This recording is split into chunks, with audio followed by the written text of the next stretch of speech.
All right, homecoming instant reaction, and it's another FAMU win. I don't know a different way of saying it, and it kind of is what it is.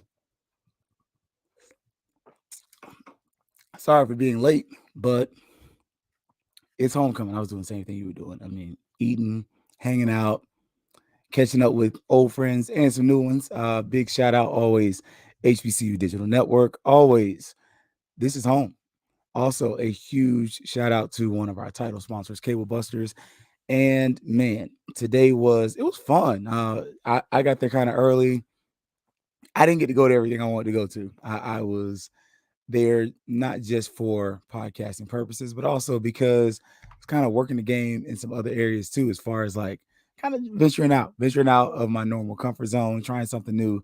I think we did pretty good at it. Had a lot of fun, but I did get to hit some of the tailgates. Got to especially tailgate with some of the good brothers from ONG Strike Zone. I didn't catch Kofi's tailgate; they were tailgating elsewhere. And by the time I kind of got there on campus, I looked at the schedule and it wasn't going to work. But I did get to tailgate with Brian and Kelvin, and thank y'all. Big shout out. Hopefully, I can drop some of the content from today online tomorrow. Yeah, hopefully tomorrow night, just because it was a long event. It was a great day. I mean, from the onset, homecoming was a success. You had the parade to the end of the day, the concert. I didn't go to the concert. My cousins are at the concerts right now. So, but I am here in Tallahassee, Florida. I don't do the instant reaction from Bragg just because I don't want to. I don't know. I'm not comfortable. I can find a nice way of saying that, but it's kind of weird and awkward for me. So I kind of like the idea of doing it in a controlled environment. So I'm at my parents' house. This is out here in the sunroom, and just made my own space. So my takeaways from the game though: final score 27-6. So I'm going to purposely drag that out for a second, but 27-6 was the final score, and another game where I think all of us thought FAMU left 20 points on the board. Like, let's just being honest. That's not a harsh critique. It's just we had four turnovers, three interceptions, and one sack strip. And one of those, like the last couple of games, one of those turnovers turns directly to a score. And it just, I mean, it's saying a lot when your team can give up four turnovers and still win the game decisively. I mean, at halftime, a lot of y'all left. A lot of y'all were at the club, at the party, but y'all were ready to go. And it kind of turned into what it turned into. Shout out to my dude, G. Thomas from the Democrat. This was the score he predicted, 27-6, and he was in the press box excited about it. So give him his credit. But in the first half, man, game kind of started off a little slow. We weren't able to fully get what our faculties were as far as our offense. We couldn't get into that groove.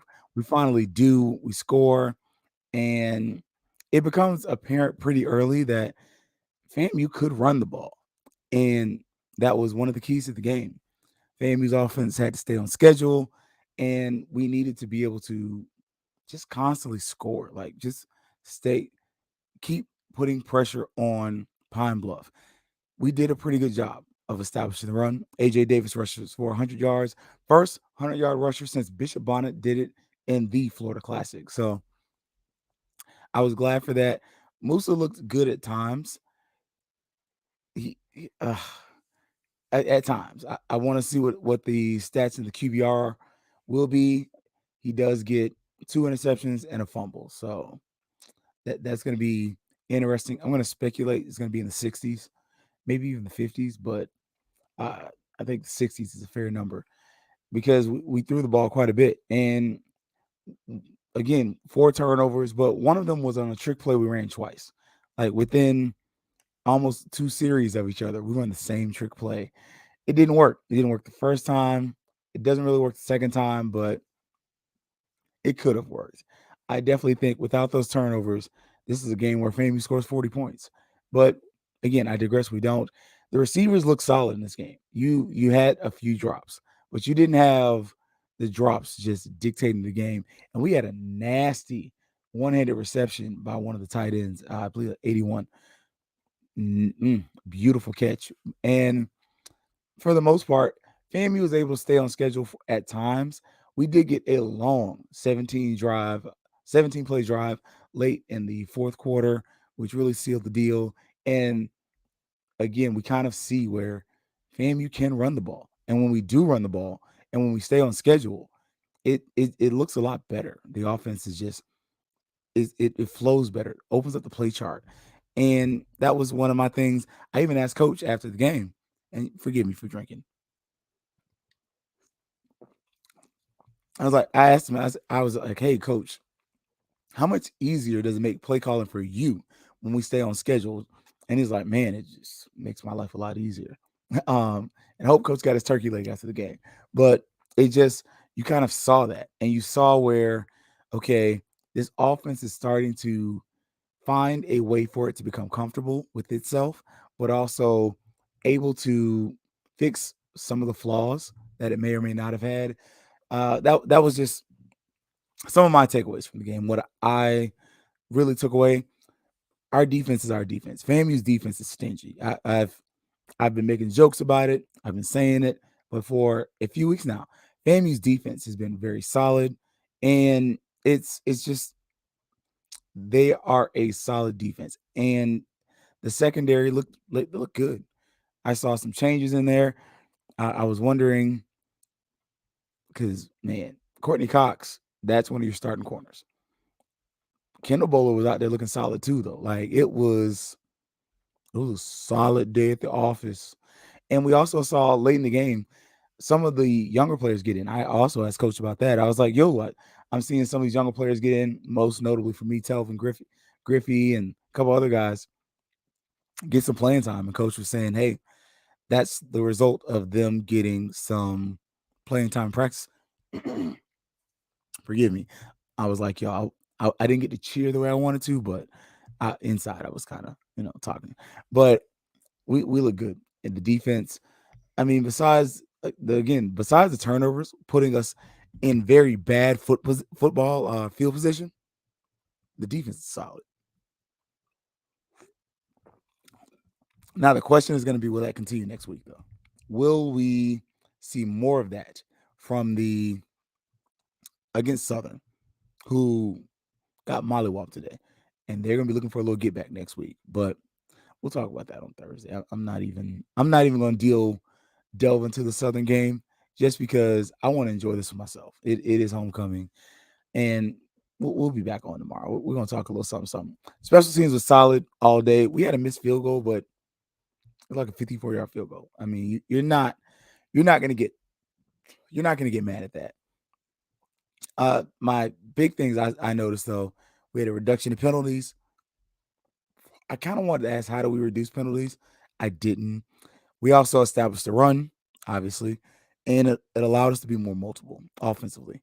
We had times where we stayed on schedule, and again, the young guys got some reps. I like that. I want to see that. I want our young players getting more experience, more playing time, because then they can start honing their skills.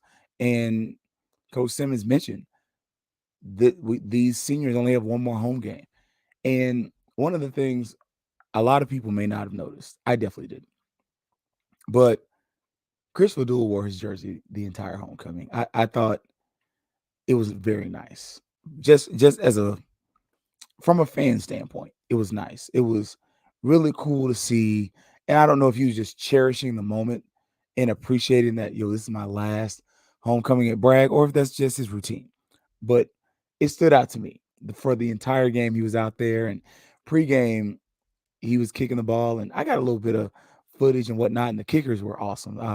Him, Brooksy, just Jose, the whole kicking team, all year long, the kicking team has quietly been like some of the most photogenic guys. The secondary in there too, like Kendall Bowler, he was really awesome. Kind of shout out Okoye. a little bit. Sheldon was also up there too, but it was homecoming was just a really good environment. Hopefully, as many of y'all as possible can come back next week. I want to see you because they're gonna need you in Bragg because this Southern game determines a lot. Jackson State's gonna win out. Let's put that out there. It's very unlikely that Jackson State loses the game. Thus, we need to win every game we're in for the rest of the season. If FAMU is able to take care of Southern, then you have to focus on Alabama State and then Cookman. And if you take the one game at a time approach, I think you're going to do much better. But within the instant reaction, y'all, it was homecoming. Homecoming was what it was. Parties. I got to see people that, again, new friends, old friends, some folks I hadn't seen in a good little minute. And then after the fact, I got to hang out with family. And I ain't gonna lie to y'all, I got a piece of sweet potato pie with my name on it. I like you so much. I did not eat my sweet potato pie yet that my auntie made. So, and my other auntie gave me some cake, pound cake, homemade. So I haven't eaten that yet because I want to make sure before I get comfortable and get a little bit of this juice in me and get my shower that I do the instant reaction and that I celebrate FAMU's homecoming with you. Y'all, let's enjoy it. Be responsible. Have fun. Hopefully, I'll see you next week as FAMU's going to take on Southern, but we'll be back on tomorrow at 8:30 Eastern, HBCU Digital Network, as well as on the FQ FAMU Twitter page, Fangs Up Twitter page, YouTube. Follow, like, subscribe, all those things because we had great time today.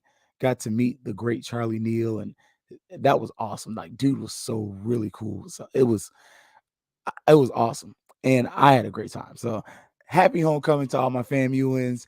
If you were visiting from Pine Bluff, which some were, hope you enjoyed yourself. It's never petty. It's just it's homecoming, y'all. It's homecoming.